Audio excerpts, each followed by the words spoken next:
The dust had not yet settled on the road into Caldwell, Kansas, when the woman riding the gray mare gave her name as Clara Hutchins, and every word of it was a lie. The year was 1878, and the cattle trails were still thick with the kind of desperation that made a person reinvent themselves between one sunrise and the next. The Santa Fe Railroad had come through the previous year, and Caldwell sat at the edge of Indian territory like a man leaning too far over a cliff, half wild and half hopeful, full of cowboys returning from drives north and settlers heading south and everyone in between doing something they probably ought not to be doing. It was that kind of place in that kind of year, and Louise Shepard had chosen it deliberately because places like that asked fewer questions than they should. She had been riding for 11 days straight from Wichita, eating hardtack and dried venison and sleeping against her saddle with one hand on the small pistol tucked inside her left boot. She was 24 years old, tall for a woman of her era, with dark auburn hair that had gone wild from the wind and brown eyes that held a quality most people could not quite name, something between wariness and grief, like a window in a house where something had recently gone wrong. The name Clara Hutchins belonged to a woman who had died of fever outside of Dodge City 3 weeks prior. Louise had been there when it happened, had held the woman's hand through the worst of it, had listened to her ramble about a husband waiting for her in Texas, and a dress she had ordered from a catalog that had never arrived. When Clara passed just before dawn, Louise had sat beside her in the dark and thought about how unfair the world was and how she could not afford to be unfair herself, not anymore. She had taken Clara's travel papers, folded them carefully into her saddlebag, and told herself it was only temporary, only until she could cross the territory safely, only until she was far enough south that the men looking for her in Wichita would give up and find someone else to pursue. Those men were looking for Louise Shepard, who had witnessed something she was not supposed to witness in a saloon 2 months prior, and who had made the additional mistake of telling a federal marshal about it before understanding that the federal marshal in question was more interested in personal profit than justice. That particular discovery had cost her her apartment, her savings, most of her dignity, and very nearly her life. She had gotten out of Wichita on a Tuesday morning with $32, the gray mare she called Biscuit, and a borrowed rifle she did not entirely know how to use. The lie of the name had begun at the first checkpoint north of the territory border, where a pair of board deputies had been checking papers on everyone passing through. Louise had handed over Clara's documents with a steady hand and a story about going to visit her sick mother in the Southern Territories, and the deputies had waved her through without a second glance. She had exhaled so hard once she was past them that Biscuit had turned her head to look at her, as if questioning the drama of the moment. Now she was riding into Caldwell proper, meaning to stop only long enough to water Biscuit and buy enough supplies to get her another 4 days south, maybe more if she was careful. She was not planning on staying. She was not planning on speaking to anyone she did not have to speak to. She was certainly not planning on Frederick Covington. He was standing at the far end of the livery stable when she rode in, and he was not doing anything particularly remarkable. He was brushing down a bay horse with long, even strokes, his hat pushed back on his head the way a man does when he is comfortable in the particular shade of a particular barn, his shirt sleeves rolled to the elbows, despite the October chill that had been pressing in from the north for the past 2 days.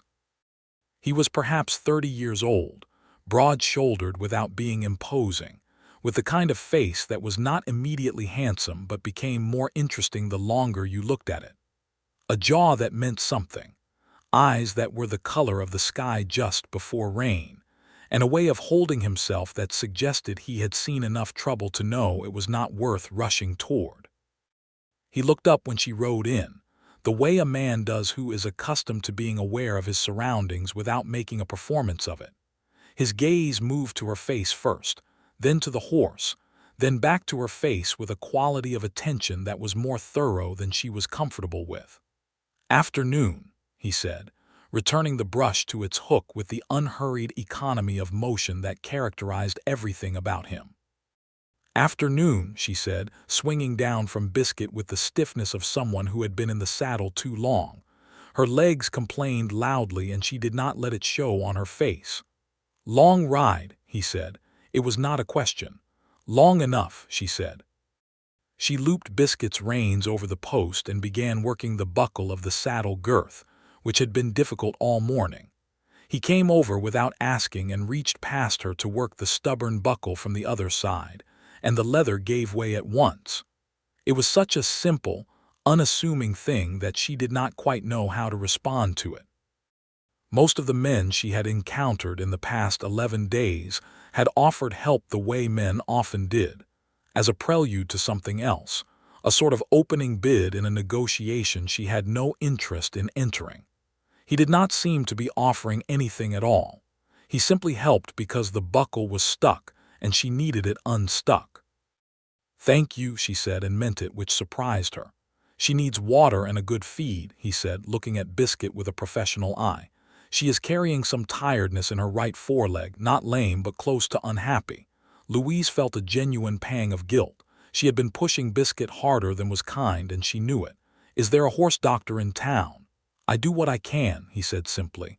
"Frederick Covington. I run this livery." She hesitated for only a fraction of a second. "Clara Hutchins," she said. He nodded, and something moved across his face, so quickly that she almost missed it, and would have missed it if she had been anyone other than a woman who had spent the last 2 months learning to read every small flicker of expression in people's faces as a matter of survival. It was not suspicion exactly. It was more like the look of a man who has been handed a card that does not quite match the deck. He did not say anything about it. He just moved Biscuit into a stall and began to work on her with a practiced gentleness, and Louise stood at the stall gate and watched him and tried to decide whether she felt relieved or more unsettled than before. The town of Caldwell in October of 1878 was a creature of contradictions. The cattle season was winding down, which meant the cowboys who had been paid off from the drives were either heading home or spending their wages in the saloons with the particular enthusiasm of men who had been in the saddle for months. The merchants were doing the last good business of the year before winter made commerce difficult. There was a church that had been built the previous spring and was already arguing with the saloon across the street about which one better served the town's needs. There was a school with 14 students and one exhausted teacher. There were people who had come west with dreams and people who had come west with debts, and they mostly looked the same from the outside. Louise found a room at the boarding house run by a woman named Estelle Graves, who was approximately 60 years old, and had the manner of someone who had decided long ago that she had seen enough of the world's nonsense to be surprised by any of it. She charged a fair price, provided 2 meals a day, and had a rule against guns in the dining room that she enforced with a cast-iron look rather than any actual policy. "Are you passing through?" Estelle asked, when Louise was signing the register under the name she was still wearing like a borrowed coat. "Few days," Louise said. "Just need to rest my horse and resupply." "Most folks just passing through say that," Estelle said, taking the pen back. "Then something keeps them." She said it without any particular judgment, as though the town were a slow-running river that things simply accumulated in. Louise went to her room and sat on the edge of the narrow bed and allowed herself, for the first time in 11 days, to be briefly and thoroughly frightened. Not about the men who were probably not bothering to look for her anymore. She had told herself sensibly that they were small men with small stakes, and she had likely overestimated her importance to them. She was frightened about what came next. She had been so focused on the running that she had not thought clearly enough about the arriving. She had vague notions of Texas, of a town where no one knew her, of starting over. But she had not thought in specifics, and specifics were what you needed when you had $32 down to 19. She went down to dinner that evening and found Frederick Covington sitting at the far end of Estelle's dining table, which surprised her. He caught her expression and interpreted it correctly. "I board here," he said. "Have for 2 years." He said it without apology, only information. She sat at the other end of the table and told herself that was fine, that it was a small table, and his presence at the far end of it meant nothing. There were 3 other boarders. A land surveyor named Horace who ate quickly and talked about nothing. A young woman named Mabel who was waiting for her, intended to come from Ohio, and who seemed to be managing her anxiety about his delay by talking at length about him.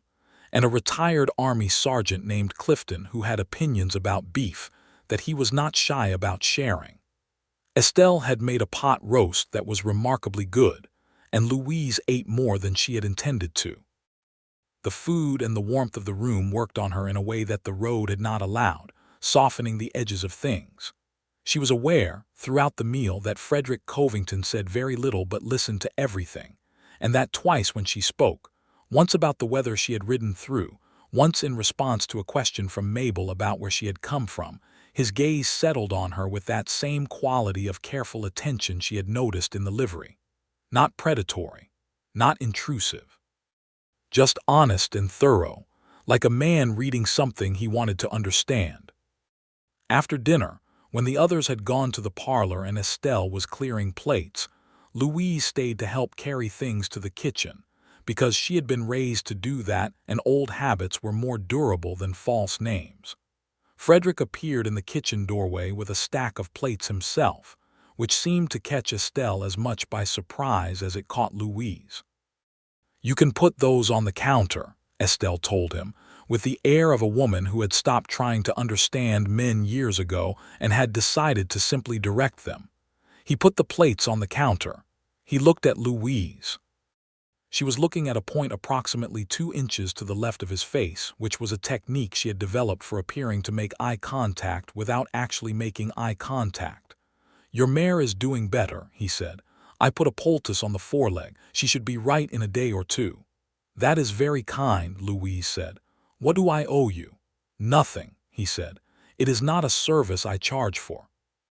She looked at him properly then, because that was an unexpected thing to say, and unexpected things deserved direct attention. "Why not?" He seemed to consider the question genuinely.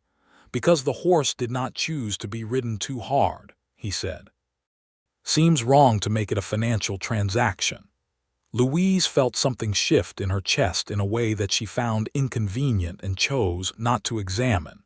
She went to bed and slept better than she had in weeks, and she did not think about Frederick Covington at all, which required a degree of deliberate effort that she declined to acknowledge. The following morning she went to the general store to buy supplies, and found that 11 days of bad news and hard riding had made her social instincts both sharper and stranger than usual. She was hyper-aware of the people around her. The 2 cowboys coming off what was clearly an all-night drinking occasion, moving with the careful dignity of the very hungover. The woman in a good dress who was clearly a business owner of some kind, and who looked at Louise with the frank evaluation of someone assessing competition. The store owner himself, a small man named Parsons who talked constantly as if silence were something dangerous. She was gathering dried goods and coffee and a new pair of gloves, since hers were down to the seams, when a man came into the store who made the temperature of the room change. He was not a large man, but he had a way of taking up space that had nothing to do with physical size, a loudness of presence, a quality of expecting the world to arrange itself around him. He wore his gun low and visible in a way that was theatrical rather than practical, and he had a scar along his chin that he had probably encouraged. "Parsons," he said, leaning on the counter, "I need to speak to you about the account." Parsons' manner went from garrulous to stiff in the space of a breath. "Mr. Daly, I have told you before the arrangement we had with your employer. Mr. Harlan's patience is not what it used to be," the man called Daly said pleasantly. "And neither is mine." Louise kept her eyes on the coffee tins. She recognized this particular dynamic with the thoroughness of someone who had grown up poor in a world where men like this and arrangements like this were just the furniture of daily life. A man collecting for someone powerful, a man smaller than him trying not to show fear. The injustice of it was not subtle or complex. It was the oldest and most banal story the West had to offer, the story of who had enough money to make other people afraid, and who did not. She paid for her goods and left without incident, but as she came out onto the boardwalk she nearly walked directly into Frederick Covington, who was moving with purpose in the same direction she had come from. "Daly is in there," she said automatically. He stopped. "I know, I saw him ride in." He looked at her curiously. "You know him?" "No, I know the type." She adjusted her packages. "Is he trouble for Parsons?" "He is trouble for everyone eventually," Frederick said. "He works for a man named Harlan Wyatt, who has been buying up property around the territory and using men like Daly to make the buying easier." He said it plainly, without drama, the way people spoke about weather as an unpleasant fact that simply existed and had to be navigated. "And no one does anything about it," she said. "There is a marshal," he said. "He does what he can, but Wyatt is careful about staying on the legal side of things mostly, and Daly does not always leave evidence of the parts that are not legal." He paused. "You are bothered by that?" "Of course I am bothered by it," she said, and then felt exposed by her own directness. She had been careful for 11 days to be exactly as much of a person as necessary and no more. "So am I," he said simply, and walked past her into the store. She stood on the boardwalk for a moment looking after him, then walked back toward the boarding house, and she was annoyed to discover that she was thinking about what he had said, and more specifically about the way he had said it, for most of the rest of the morning. At lunch, she sat across from him at Estelle's table and they talked, and it was the strangest thing, the talking. She had become so accustomed to careful, managed conversation, to the performance of being Clara Hutchins, that she had forgotten what it felt like to speak to someone with any portion of her actual self.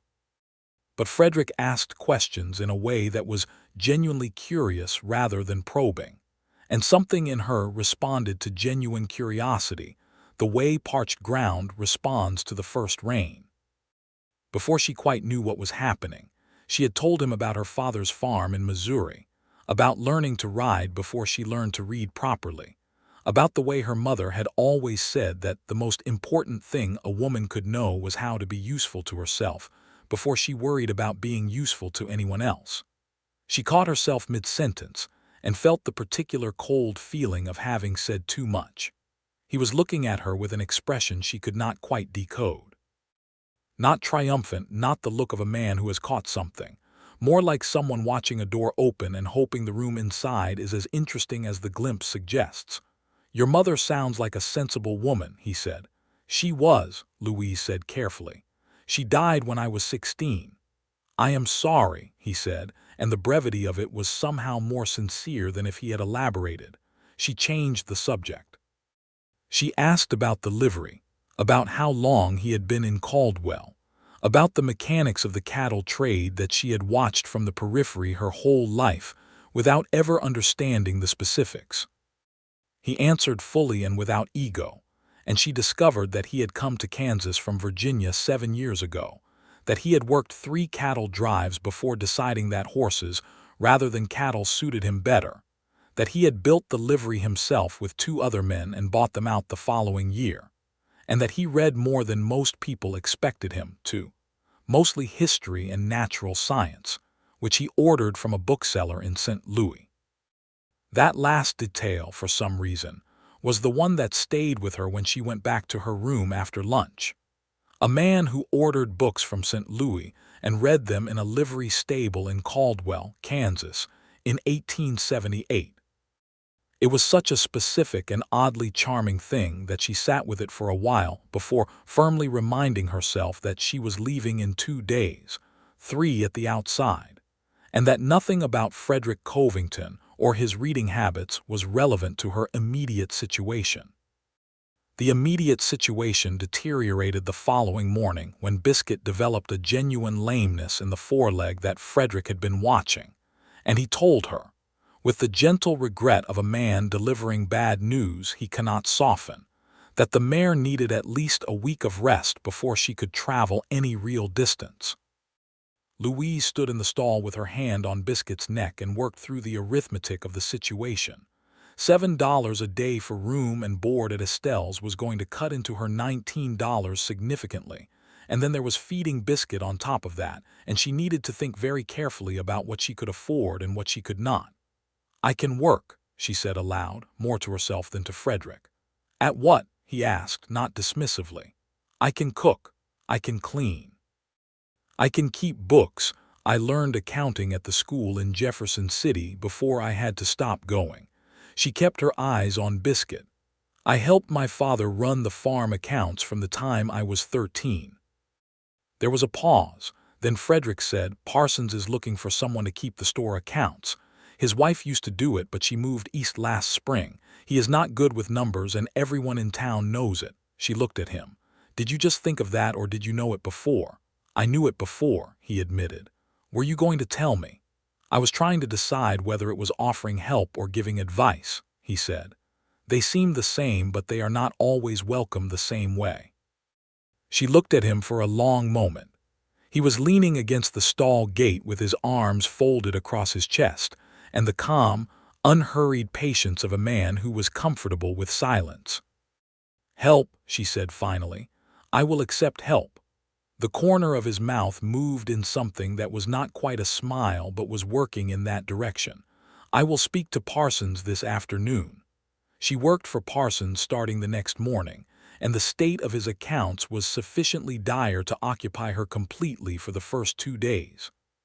She spent 8 hours with his ledgers, untangling 3 years of imprecise record-keeping, with the focused intensity of someone who is genuinely good at a thing and grateful for the chance to do it. Parsons watched her work with an expression of increasing relief, and treated her with the slightly awed respect of a man who realizes he has been living in a mess he did not know how to clean up. In the evenings she came back to Estelle's boarding house, and she was so tired that she did not think about anything except food and sleep, and that was a mercy. Except that after 2 days the ledgers were in reasonable order, and after 3 they were in good order, and after 4 they were in excellent order, and Parsons was paying her fairly for it, and Biscuit's leg was improving, and she was sleeping through the night for the first time in months. And she was sitting on the porch of the boarding house in the cool October dusk, watching the town settle into evening, and she realized that she had not thought about Wichita or the men who might or might not be looking for her in 2 whole days.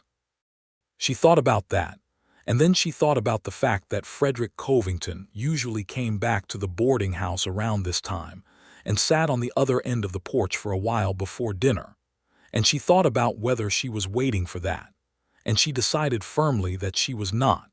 And then he came around the corner of the building, and she felt her chest do something she had not given it permission to do. He came up the porch steps and sat in the chair at the other end as he always did, and took his hat off and set it on his knee, and they sat in the kind of comfortable silence that she did not yet have a word for because she had not experienced it often enough to name it. "Parsons is very pleased," he said after a while. "Parsons' accounts were a disaster," she said, though without unkindness. "Anyone who could add reliably would have pleased him." "He says you are better than that," Frederick said. He was looking at the street, where a dog was engaged in a complex negotiation with a piece of paper. "He says you think about the numbers, that you can tell a story from them." She turned to look at him. "What does that mean?"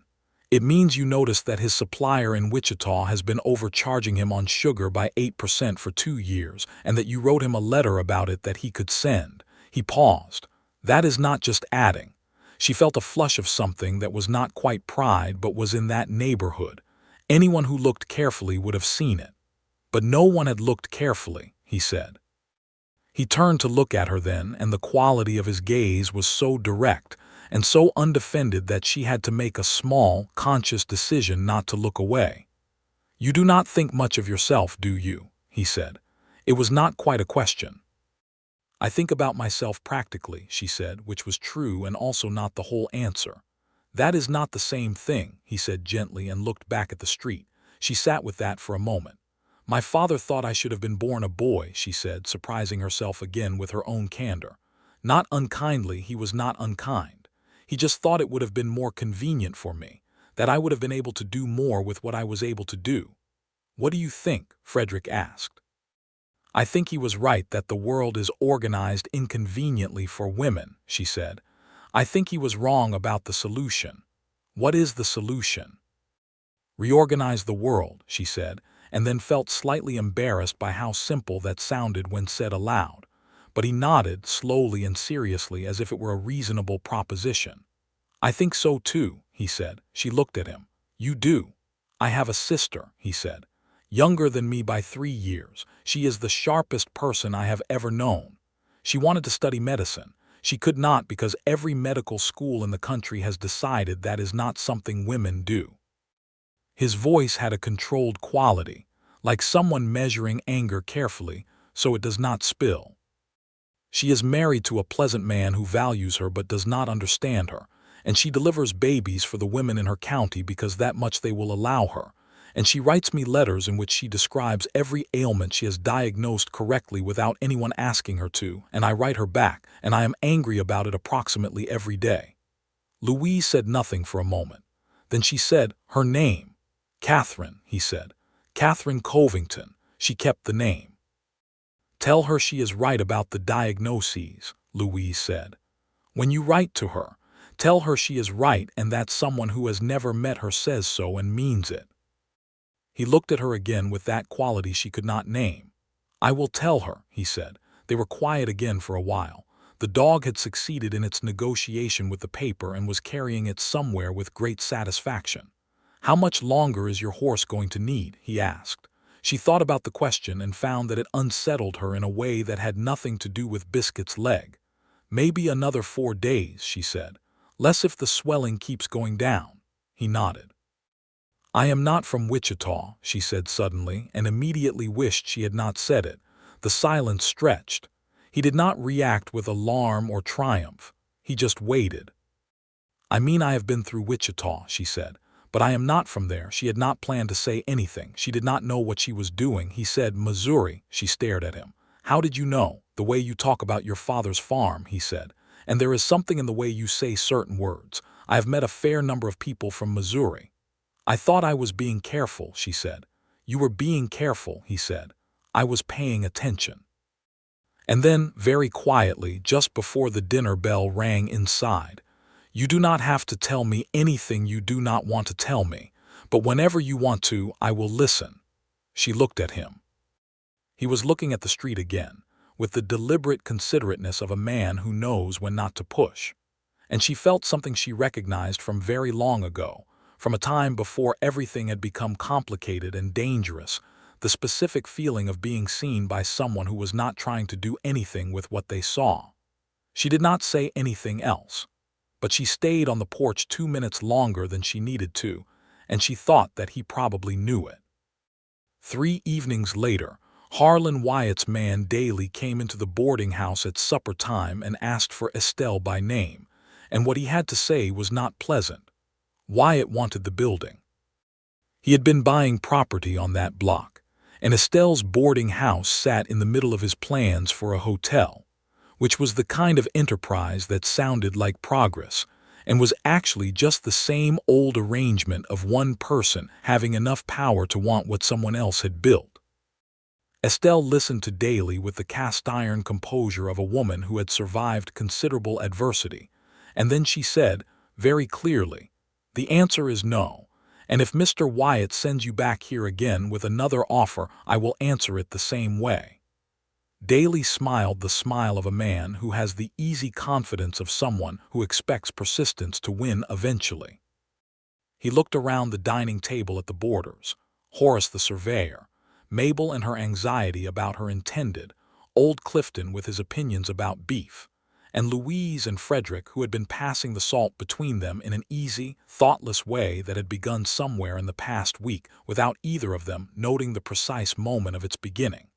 His gaze lingered on Louise in a way that was unspecific, and therefore more unpleasant than if it had been direct. Then he left. Estelle sat down, took a long breath, and said, "Well, let us not let the roast get cold." But after dinner, when the others had gone, Louise found Frederick in the kitchen doorway again, and this time she spoke first. "Is Wyatt actually going to leave her alone if she refuses?" "No," he said. "He will escalate." "What does escalating look like?" "Broken windows, maybe. Manufactured complaints to the town council. Something that makes the property less desirable so she will take less for it." He folded his arms. "He is patient. That is the worst part about him. He is very patient." "What is the town marshal doing?" "Bill Forrest is a good man," Frederick said. "He watches Wyatt's men when he can. But he has a whole county to cover and 2 deputies, and Wyatt knows exactly how far he can go." Louise thought about Parsons' accounts, about the systematic way that small advantages compound over time, about the fact that the same intelligence that could trace overcharging in sugar invoices could probably find things in other records that were not as they should be. "Does Wyatt have public records? Land transactions, that kind of thing?" He looked at her.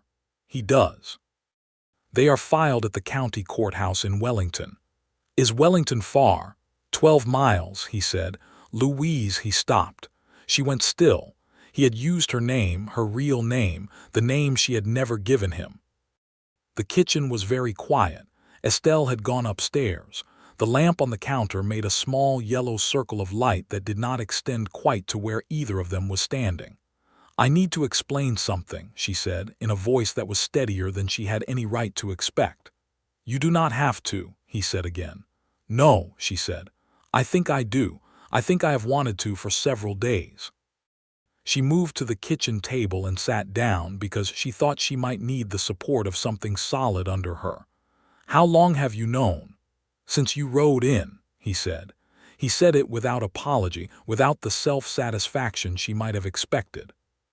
He moved to the table and sat across from her, and the lamplight from the counter touched the left side of his face and left the right in shadow, and he looked entirely trustworthy, which was either the truth or the most effective danger imaginable. "The name did not fit," she said. "It was not quite a question." "The name did not fit," he agreed. "Clara is soft. The woman who rode in on that gray mare was not soft." She almost laughed at that, which was not the response she had anticipated. "What is your real name?" he asked, and he asked it with the same simple, open directness that characterized everything about him. Not a demand, not a trap, just a genuine question from a person who wanted to know. She looked at him for a long moment. The thing about lying, she had discovered in the past weeks, was that it was exhausting in a way that was not just moral but physical. Every false version of yourself cost energy you had not budgeted for. She was tired in the particular way of someone who has been holding a weight for a long time and has just realized they do not have to keep holding it. "Louise," she said. "Louise Shepard." He repeated it very quietly, as if trying the sound of it.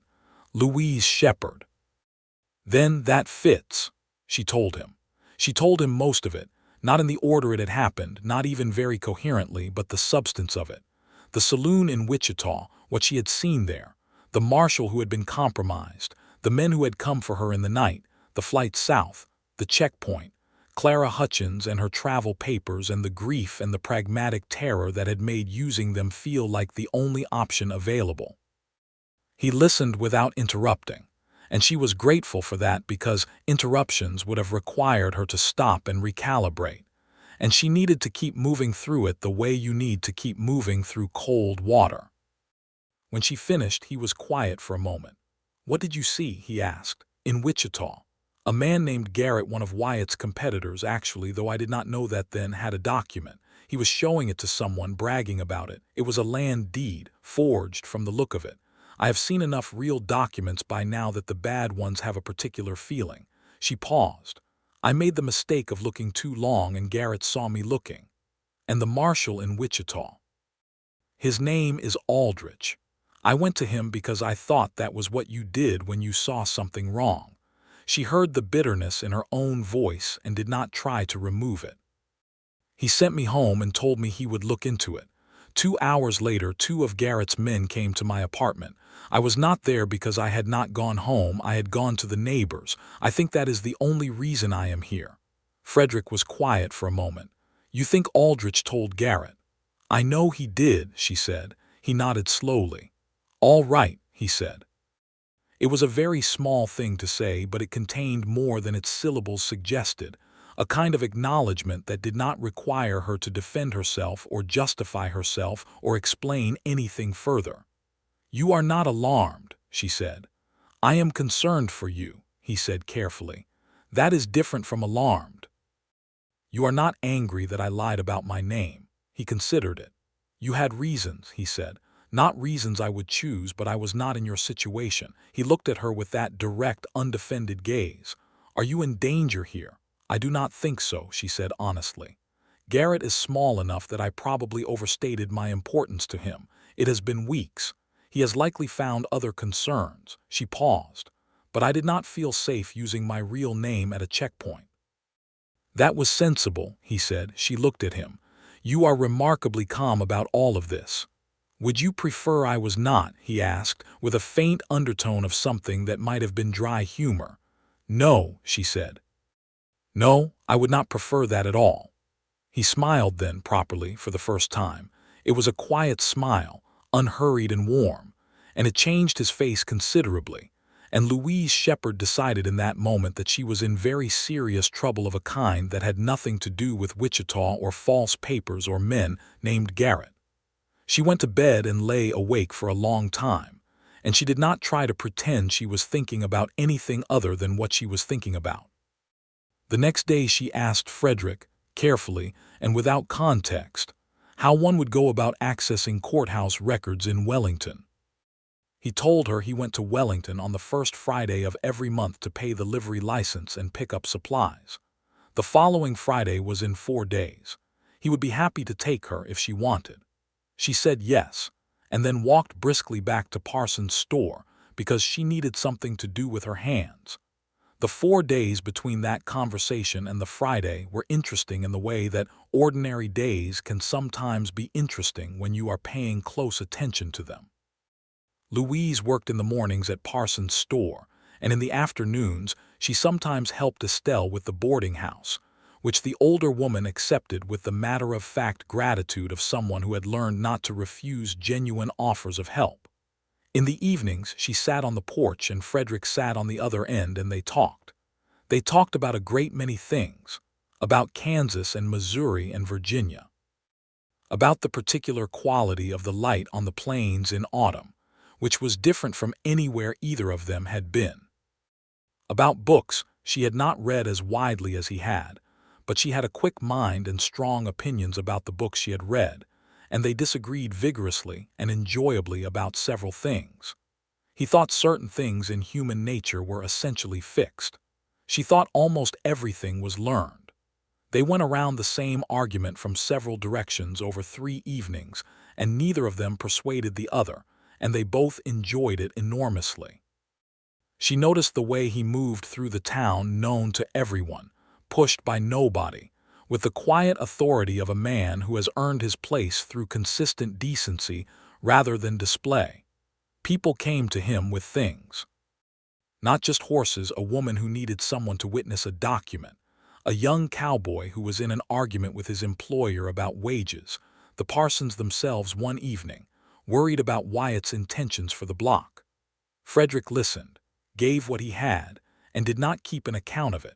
She noticed also that he noticed her, not in the way of a man cataloging a woman, not with the quality of assessment or desire or possession that she was accustomed to reading in how men looked at women. He noticed her the way you notice something interesting and good, something that makes the day better than it would have been otherwise. He noticed when she was tired. He noticed when she was trying not to show that something had annoyed her. He noticed when she was genuinely happy about something, and he would have a look, on those occasions, of quiet and private pleasure, as if her happiness was somehow also pleasant for him, which was not a way anyone had looked at her in longer than she could immediately calculate. Mabel's intended arrived from Ohio on Wednesday, which was a great event at Estelle's boarding house. He was a decent young man named Harold who was genuinely pleased to see Mabel, and expressed it through an endearing inability to form full sentences in her presence. Mabel cried with relief. Harold nearly cried himself but recovered by looking fixedly at the ceiling. Estelle fed them a celebratory dinner. Even old Clifton seemed moved, though he attributed the moisture at the corner of his eye to the pepper in the stew. Louise watched all of this from her place at the table and felt something she could not quite label, not envy exactly, or not only envy, something more like recognition. The way Mabel and Harold looked at each other, slightly stunned by the other's actual presence after so long of waiting and worrying. There was something in that recognition that she was beginning to find familiar from a direction she had not expected. She looked across the table and found Frederick watching her, and neither of them looked away for a moment too long, and then Estelle asked who wanted more bread, and the moment arranged itself back into ordinary time. Friday came dry and cold, with the particular brilliant blue sky quality of a Kansas October day that wants to be beautiful before the gray of winter arrives. Frederick brought a wagon rather than horses, saying the courthouse trip required the space for the supply boxes, and Louise climbed up to the wagon seat, and they drove the 12 miles to Wellington with the wide emptiness of the plains around them, and the sky going on forever in every direction the way it does out there, which is either oppressive or magnificent depending on how you feel about yourself in it. She had brought a notebook, and the name she was looking for in her head like a compass point, Harlan Wyatt. She had also brought, more vaguely, the name Garrett, because the thread from Wichita had never fully stopped pulling at her, and she had begun to wonder whether Garrett and Wyatt might be connected in ways that could be interesting to understand. The courthouse in Wellington was small and smelled like wood smoke and paper, and the particular dusty authority of official records everywhere. The clerk was a young man named Emery, who was very serious about his role in the preservation of public documents, and who responded to Louise's direct, competent inquiry about land transaction records with the eagerness of someone who does not often receive visitors with genuine interest in his filing system. She spent 2 hours with the records, and Frederick spent that time in the supply house and then came back and sat on a bench in the courthouse hallway with a newspaper, and she appreciated that he did not hover, did not ask questions, did not insert himself into her process. He just waited. What she found in those 2 hours was interesting. Wyatt had been systematically acquiring land along a specific corridor for the past 3 years. The acquisitions were legal on their face, but had a pattern that was notable when you laid them together. Every acquisition was preceded within 6 months by some kind of distress event for the previous owner, be it a debt called in, a fire, a legal dispute. Not every distress event was suspicious. Some were just life, but the frequency was above what randomness would account for. More interesting was a land transaction from 18 months prior that bore a secondary party, a business entity called Western Territorial Holdings, which was a name that had no face behind it in the Wellington records. And more interesting still was that Western Territorial Holdings appeared in a footnote in a complaint filed by a property owner in Wellington last year. A complaint that named, as a witness to an event, one Marshal R. Aldrich of Wichita. She sat back and looked at the page for a long moment. So Aldrich was not just compromised, he was connected. The network was larger than one dishonest marshal in Wichita, and it went back further. She made careful notes in her notebook, copied the relevant references, and came out into the hallway where Frederick was folding his newspaper. He looked at her face. "You found something." "I found several somethings," she said. "I need to think about what to do with them." He stood. "Let us get the supplies and start back, and you can think on the road." They were 40 minutes out of Wellington, on the long flat road back through the golden-brown prairie grass, when she told him what she had found. He listened carefully, asked 3 precise questions, and then said, "The federal marshal's office. What about it?" If the connection goes up to Aldrich, then going to the county marshal is not enough. You need to go above the local jurisdiction. He guided the horses around a rough patch in the road. "There is a federal marshal's office in Topeka. I know a man there, Tom Reardon. We worked the same drive years ago. He is straight." She looked at him. "You know a federal marshal?" "I know many people," he said, without self-importance. "The question is whether your evidence is enough to bring him." "The evidence I have is enough to start a question," she said. "A proper investigation would find more." He nodded slowly. "Then we write to Tom Reardon." Louise looked at the road ahead, at the extraordinary breadth of the land going out in all directions under that enormous sky, and she thought about what it meant to use her real name. On a document, in a letter to a federal marshal, it was terrifying and necessary in equal measure, and she was going to do it. "I will need to sign it as Louise Shepard," she said. "Yes," he said, "you will." She took a breath of October air, cold and clean and smelling of dry grass. "All right." She could feel him looking at her from the side. "Are you frightened?" "Yes," she said, because he deserved an honest answer. "But I have been frightened for months. I am getting accustomed to being frightened and doing things anyway." He was quiet for a moment. Then he said, "That is not a small kind of courage. That is actually the only real kind." She looked at him, and the October light was in his eyes and on his face, and the horses pulled them steadily through the emptiness of the prairie, and she thought that she had come to this place under a false name, running from a life she had not chosen, and she had not expected anything except to pass through. She had not expected the lameness in Biscuit's leg. She had not expected Estelle's good pot roast. She had not expected Frederick Covington and his bay horse and his books and his sister Catherine, who wanted to study medicine, and his remarkably consistent, undemanding presence, which was doing something to her that she was only now beginning to examine directly. "Frederick," she said. "Louise," he said, and the sound of her real name in his voice did something to her chest that she could not fully account for. "I need to tell you something," she said. "Not about Wyatt or Aldrich or the documents. Something else." He waited. "I came here to pass through," she said. "I was going to water my horse and buy supplies and leave in 2 days. I was not going to speak to anyone more than necessary. I was not going to tell anyone anything real." "I know," he said quietly. "And then you fixed Biscuit's leg without charging me," she said. "And you listened at dinner, and you sat on the other end of the porch and did not ask me to be more than I wanted to be, and I find that I have been considerably more than I intended to be." The horses' feet made their steady rhythm on the packed dirt road.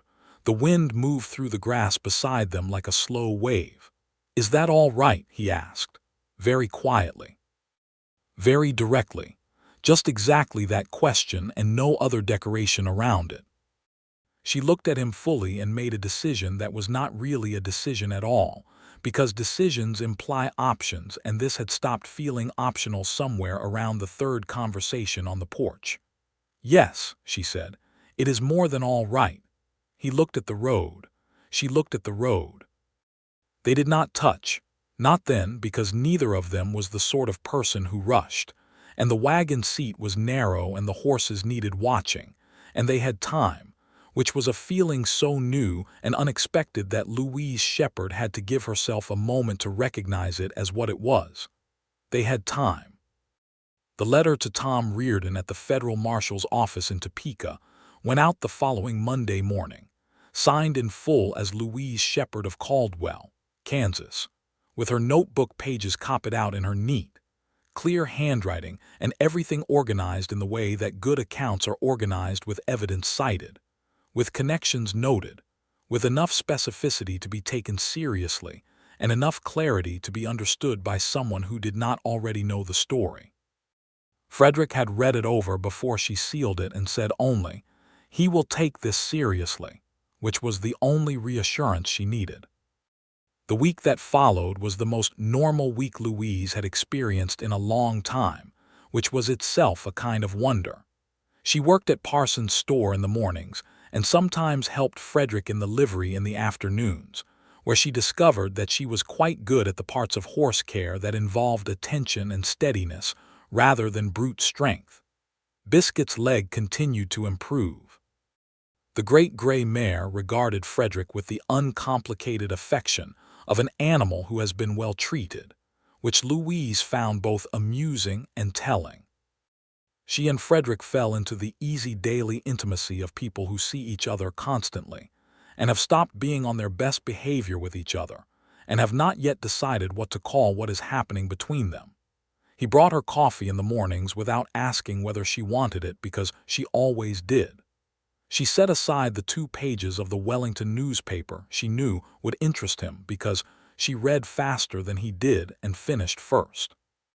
They disagreed about the territorial land policy and agreed about almost everything else. She made him laugh, which was a particular pleasure because he did not laugh easily, and she had begun to consider it a small personal achievement. He had a way of listening to her that was different from how anyone else had ever listened to her. He listened with his whole attention, without formulating his response while she was still speaking, without the slight impatience of someone waiting for their turn.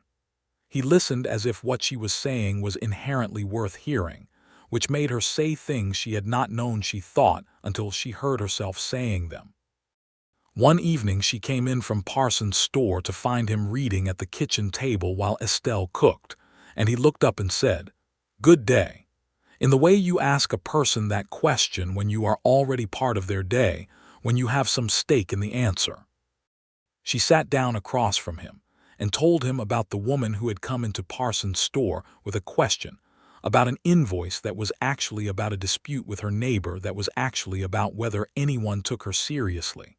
And she had worked through all 3 layers of it, and the woman had left satisfied at every level. And Frederick had listened to all of it with the expression of someone who is genuinely delighted by the person in front of them.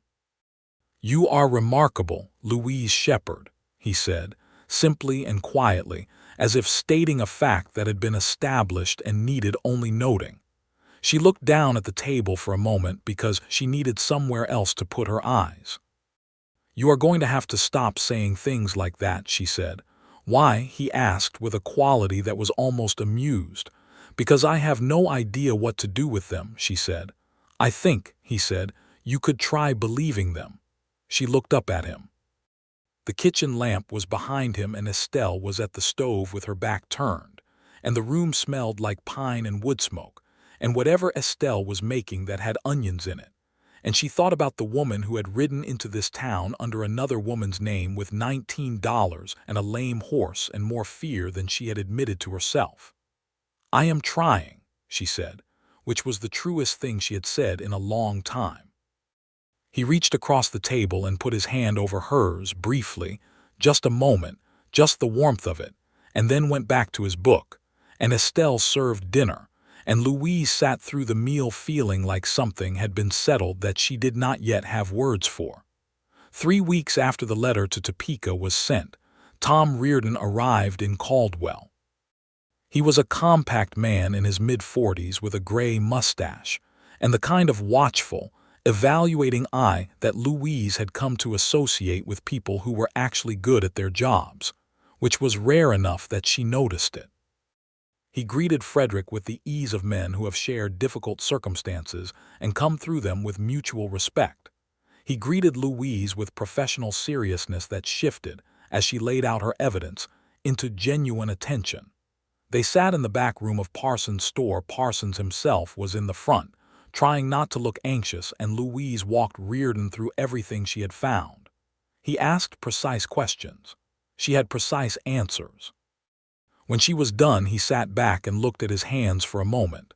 "The connection to Aldrich in Wichita," he said. "You found that in the Wellington records." "In a complaint filing dated April of last year," she said. "I have the page reference." "I have been watching Aldrich for 6 months," Reardon said carefully. "We could not find what connected him to Wyatt. You just found it." He looked at her with a quality that was close to respect. "How did you know what to look for?" "I looked at everything," she said. "And then I looked at how things connected to each other." She paused. "It is what I do with accounts." "You are not an accountant," he said, not dismissively but curious. "I am whatever I need to be," she said, which was true in more ways than the professional. Reardon stayed in Caldwell for 4 days. In that time, he gathered additional affidavits, met with Marshal Bill Forrest, and sent 2 of his own deputies to Wellington for the original records. He told Louise that she would likely be needed to give a formal statement, and that he was taking steps to ensure that her identity would be protected until the investigation reached a point where her testimony was formally required. He also told her, quietly and directly, that what she had done documenting and reporting what she had witnessed in Wichita, despite the personal danger, was exactly what made justice possible in a territory where justice was often outrun by money and influence. "The system failed you in Wichita," he said. "I am sorry for that." "The system is not you," she said. "I know the difference." He nodded, and then, with the sideways practicality of a man who had learned to say what needed saying, "You should stay in Caldwell for now. The investigation may need you and you are safe here." She thought about that word, safe, how long since it had applied to her circumstances. "I understand," she said. When Reardon left, Frederick was waiting for her outside the store with 2 cups of coffee from the hotel dining room, which was the one place in Caldwell that made it better than Estelle did. He handed her one without preamble, and they walked down to the end of the boardwalk and stood looking out at the cattle pens, which were mostly empty now with the season over, and the sky was doing something spectacular in the west, clouds building into towers of gray and white and deep purple, lit from beneath by the sun going down. "Are you all right?" he asked. "I am better than all right," she said. She had not expected it to feel this way, lighter, genuinely lighter, as if something she had been wearing under her clothes for months had been gently removed. "It is strange. I thought I would feel more afraid now that my name is on a federal document, but I feel like yourself," he said. She looked at him. "Yes," she said, "exactly that." He was looking at the clouds, which were growing more extraordinary by the moment. "My offer of the livery in this town is a permanent one," he said in a carefully steady voice. "I want you to know that, not as a dependent arrangement, as an equal one. Parsons has told me he wants someone to manage his accounts on an ongoing basis, and you have refused 3 times, and I think you are refusing because you have been waiting to leave." She was very still. "I am suggesting," he said, still looking at the clouds, "that you consider whether you might want to stay." "Frederick," she said softly. He looked at her then.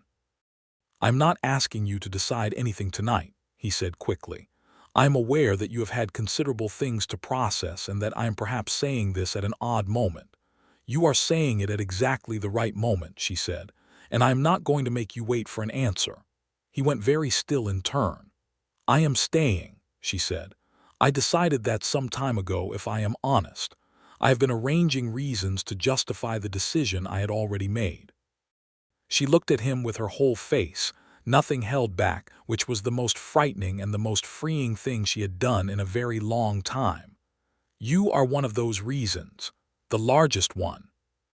The corner of his mouth moved first. Then the rest of him followed, and he smiled at her, that real, full, unhurried smile that she had been cataloging since the first time she saw it, and reached out and brushed the back of her hand with his fingers, a gesture so modest and so careful and so full of intention that she felt it all the way to her sternum. "Louise Shepard," he said, "I am very glad you rode into my livery." "Your buckle-stuck stall gait," she said, and he laughed, which was a genuine laugh, warm and low, and the clouds in the west went from purple to copper as the sun slid below the horizon, and they stood there in the cooling October air with their coffee growing cold and neither of them in any hurry to move. Winter came to Caldwell the way it always does in Kansas, quickly and without much ceremony, the temperature dropping sharply in November and the first real snow arriving before Thanksgiving. The cattle trade was done until spring. The cowboys who had spent their wages were mostly gone, and the town contracted into its quiet winter self, which was smaller and more intimate and, Louise had come to think, more genuinely itself than the busy summer version. She moved her accounting work to Parsons' store full-time, managing not just his books but, increasingly, advising on his ordering and pricing strategies with the practical intelligence of someone who sees the whole shape of a business rather than just its parts. Parsons paid her fairly, as she had negotiated, because she had learned in Wichita that fair compensation was something you established clearly and early rather than hoped for. He also stopped looking surprised when she was right about things, which she took as a form of professional respect. She and Frederick spent their evenings together, mostly at Estelle's but sometimes at the hotel dining room when Estelle declared herself too tired to cook, and the declaration became a social occasion. They talked. They argued about things they found interesting. They read books and discussed them. She met, by letter, his sister Catherine, who wrote from Virginia with a wit and energy that delighted Louise and whom she immediately wanted as a friend. She wrote back, and the correspondence became its own thing, two women who had never met, exchanging thoughts about medicine and accounting and the injustice of a world that assumed a narrow compass for what women might do. The federal investigation into Harlan Wyatt and his network moved through the winter at the pace of bureaucratic machinery, which is not fast. Reardon sent updates periodically. In February, Marshal Aldrich of Wichita was removed from his position and placed under federal indictment. In March, Wyatt's major land acquisitions were frozen pending investigation.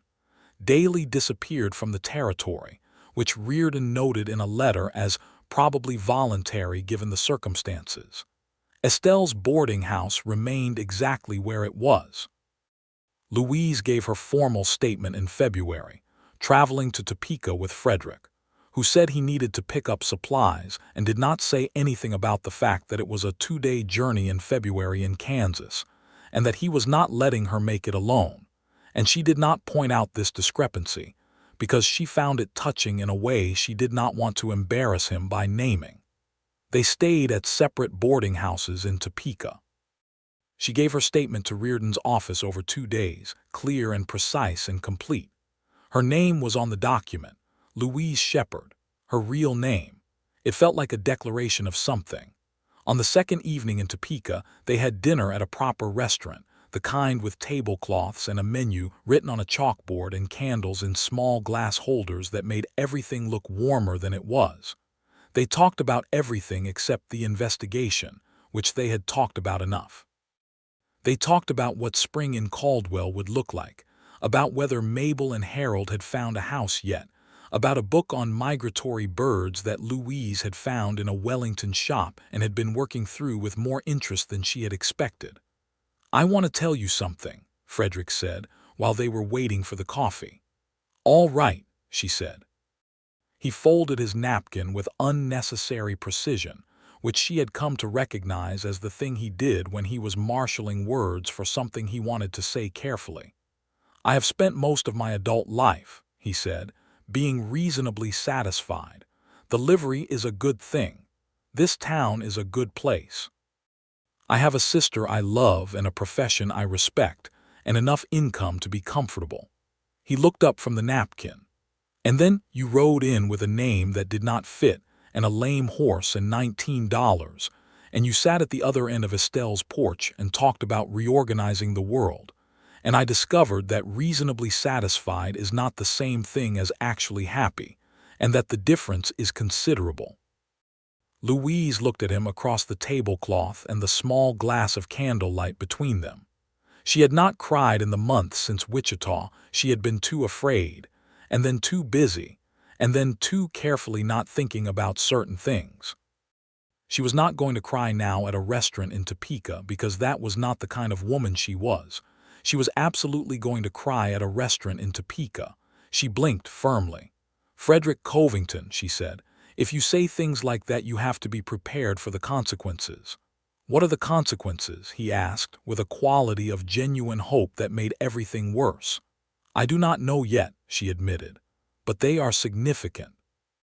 He reached across the tablecloth and took her hand, which he had not done before with full intention, and his hand was large and warm and calloused from years of work, and she felt the pressure of each finger separately, and she thought that this was what being safe actually felt like.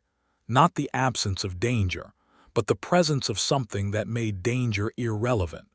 "Louise," he said. "Yes," she said before he finished the question, which she had decided some time ago was the only answer she had for any of his questions. He looked at her with such transparent, unguarded joy that she felt it like sunlight. "I have a ring," he said. "I bought it in Wellington in November. I have been carrying it around for 4 months, and Estelle knows because I am terrible at keeping secrets from Estelle." She made a sound that was half laugh and half something else entirely. "Frederick, is this all right?" he asked. Just that. Just exactly the question she needed him to ask. "Yes," she said again. "It is more than all right." He put the ring on her finger. It was simple and gold and fit as if it had been made for her hand, which it hadn't. He admitted later that he had guessed and been lucky. And the coffee arrived at that exact moment, and the waiter took one look at them and said, "Congratulations," with the pleased air of someone who enjoys witnessing good things, and Frederick tipped him twice what the bill came to, which was extravagant by his standards, and which Louise told him was extremely sweet, and he said nothing but looked pleased. They were married in April, which was a good time for a wedding in Caldwell because April meant wildflowers on the plains and the cattle hadn't come up yet, and the town was at its quietest and most genuine self. Estelle made enough food for twice as many people as came, which meant everyone went home with something, which seemed to Louise exactly the right way to celebrate. Reardon sent a letter of congratulations. Catherine sent a letter of excited joy that ran to 6 pages and included a pressed flower from Virginia and a promise to visit as soon as possible. The ceremony was performed by the Methodist minister, who had stopped arguing with the saloon across the street and taken a philosophical position that both establishments served human need in their respective ways. Frederick said his vows with the same quiet directness with which he said everything important, looking at her face and meaning every word. Louise said hers and felt the shift of them settling into something permanent and right, something that had her real name in it, the name she had almost lost the courage to carry. They lived in the house Frederick had built 2 streets over from the livery, which had 3 rooms and a good stove, and a front window that faced east so the morning light came in early and clear. Louise brought her books and her notebooks and her particular way of arranging the kitchen, and Frederick brought his books and his tools and his particular way of listening, and they made it theirs with the unconscious ease of 2 people who had already learned how to share space without diminishing each other. The summer of 1879 was a good one in Caldwell. The cattle drives returned, which was good for business and brought the particular seasonal energy of the trail end, and Louise managed the finances for 3 businesses by that summer: Parsons, the hotel, and a new feed and grain operation that had come to her, because word of her work with Parsons had gotten around in the way that competence tends to in small places. She began to consider, seriously and with increasing excitement, what it might mean to establish a proper accounting practice rather than working business by business, and she and Frederick talked about it in the evenings with the comfortable ambition of people who are planning something together. He had expanded the livery that spring, adding 2 more stalls and hiring a young man named Eli, who was 17 and passionate about horses, and who Frederick taught with the patient thoroughness with which he did everything. Louise sometimes looked out the window of the house and saw them working together in the livery yard, and felt something so full and specific that she had to pause whatever she was doing just to hold it. She wrote to Catherine every 2 weeks. Catherine wrote back with the enthusiastic frequency of someone who had found the friendship she had been waiting for. Her descriptions of her medical work, still unofficial, still operating within the narrow permissions the era allowed, were detailed, and Louise read them carefully and asked questions in her responses, which seemed to delight Catherine. When Frederick wrote to his sister, he often found that Louise had already addressed the major news items, which meant his letters could be shorter and more philosophical, which he preferred. He told his sister this, and Catherine wrote back that she had suspected Louise was responsible for the improvement in the correspondence quality. In October of 1879, exactly 1 year after Louise had ridden into the livery stable on a gray mare with a name that did not belong to her, she discovered she was expecting a child. She told Frederick on a Tuesday evening while they were reading by the fire, and his reaction was everything she might have hoped for: a moment of absolutely still, transparent wonder, followed by him setting down his book with very great care and looking at her with that expression she had come to know so well, the one that said he meant everything he was about to say. "You are sure?" he asked. "I am very sure," she said. He moved to sit beside her and put his arm around her, and she leaned into him, and for a while they did not say anything, and the fire went steadily in the grate, and outside the October wind moved across the Kansas plains with the long sighing sound that it made when it was not in a hurry, and it was everything, all of it, exactly as it should be. She wrote to Catherine the following morning, 12 pages, which was by some distance the longest letter she had ever written. The winter of 1879 into 1880 was colder than the previous year, and longer, and Louise found that being pregnant in a Kansas winter had particular qualities that she had not anticipated, primarily that she was simultaneously warmer than usual and more determined than ever to maintain her work, which she did, operating her accounting practice from the house now with a small desk Frederick had made for her from lumber he found in the back of the livery. Sanded so smoothly that it felt like water under her hands, Frederick was a particular kind of wonderful during those months. He was not overprotective in the way that removed agency. He did not tell her what she could or could not do, did not treat pregnancy as an illness, which was not a universal approach in 1880, and she appreciated it the more for being rare.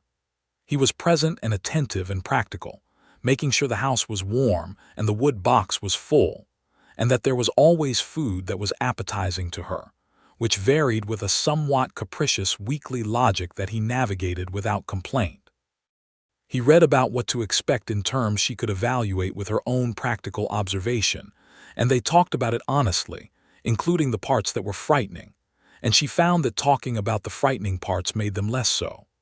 Their son was born in May of 1880, which was a good month for it, the harsh winter gone, the summer heat not yet arrived, the plains in the gentle green of an early Kansas May. He was a large, healthy, emphatic baby who made his opinions about the world known immediately and continuously, which Louise found exhausting and deeply funny in equal measure. They named him James Thomas Covington. James for no particular reason except that it was a strong name and felt right, and Thomas for Tom Reardon, who had done right by Louise when she had needed someone to do right by her, and who sent a congratulatory letter that was brief and sincere, and mentioned that the Wyatt investigation had concluded with multiple convictions, that Aldrich had pled guilty and been sentenced, and that the forged deeds, including the one Louise had originally seen, had been invalidated. The letter ended with something he had not said before, which was, the case was made possible because a woman in Caldwell had the courage to sign her real name to a document. That matters. She showed the letter to Frederick, who read it and said nothing for a moment, and then looked at her with such profound and quiet pride that she had to look away from it. "I am going to write and tell him the baby is named partly for him," she said. "He will pretend that does not affect him," Frederick said. "And will it?" "Enormously," Frederick said, and he was right. The summer James was born, Catherine came to visit from Virginia, which was a journey that took the better part of a week, and which she undertook with the determination of someone who has been wanting to meet someone in person for long enough that the inconvenience is irrelevant. She arrived on a Wednesday afternoon in June, tall and dark-haired like her brother, with the same quality of direct attention, and a laugh that was larger and more frequent than his. And Louise knew her immediately and completely, the way you know someone you have already spent months talking to even when you have never spoken in the same room.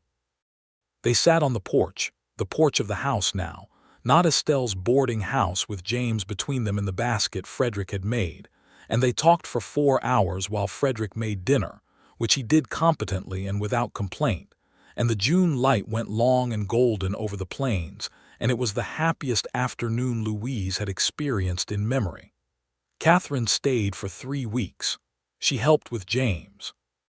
She and Louise worked through 3 medical texts together, Catherine explaining and Louise asking the kind of questions that pushed toward the edges of what was known, and they talked about what a world would look like in which women who were capable of medicine were trained to practice it, and they agreed it was coming even if it was taking too long.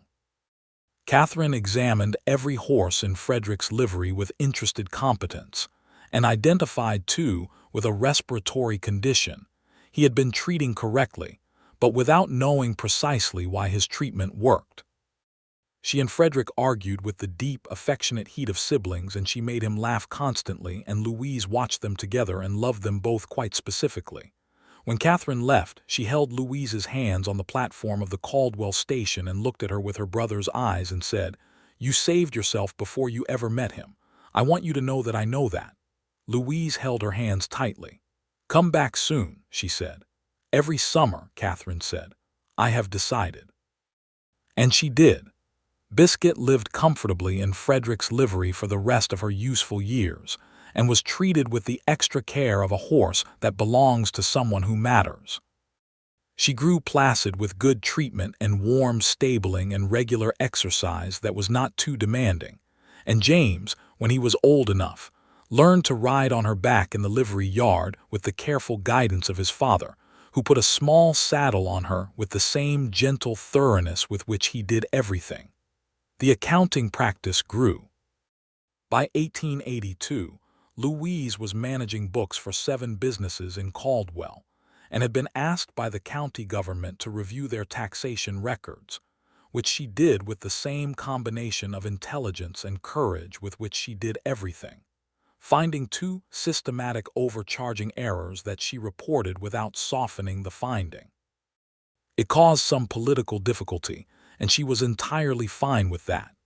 In 1883, their daughter arrived, Ellen Catherine Covington, named for 2 women and carrying the names well.